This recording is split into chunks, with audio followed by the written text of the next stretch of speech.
Sa video ito, ituturo ko sa inyo kung paano ako kumikita ng 100,000 per month gamit ang Alibaba website. By the way, ang Alibaba ay product sourcing website at dito ko binibili ng mura ang produkto na binibenta ko online. So, simulan na natin. Ito ang official web store ng seller sa Alibaba na nakikita nyo sa screen. Ipapakita ko sa inyo ang conversation namin sa seller na ito kung paano ko kinakausap para bumili ng produkto nila. In this case, bumili ako sa kanila ng power station power bank. Nag-chat ako sa seller, nagtanong ako kung magkano ang kanilang power station.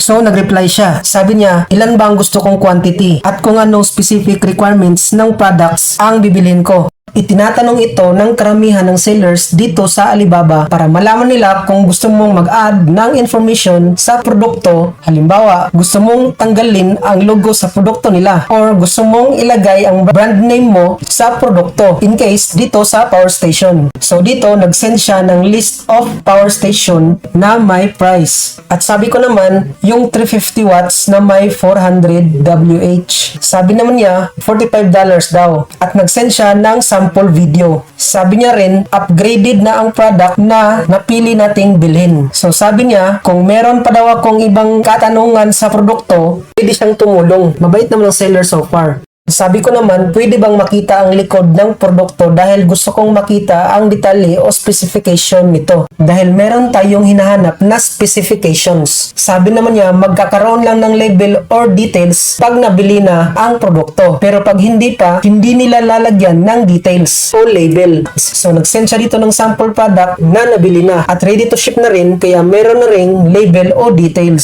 So dito, nagpatuloy akong nagtanong sa mga technical questions. So sinagot naman niya. Kaya ayos na rin dahil marunong naman siyang sumagot sa mga katanungan ko. So dito, patuloy lang akong nagtanong sa kanya ng mga technical details. At sinasagot naman niya.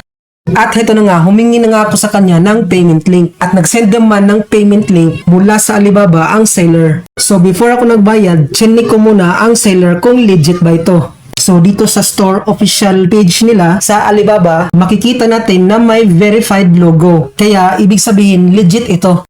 Dahil galing sa Alibaba ang payment link, masasabi natin na meron itong trade assurance, kaya safe ito. So dito ang seller nagtanong kung ilan ba ang bibilhin ko.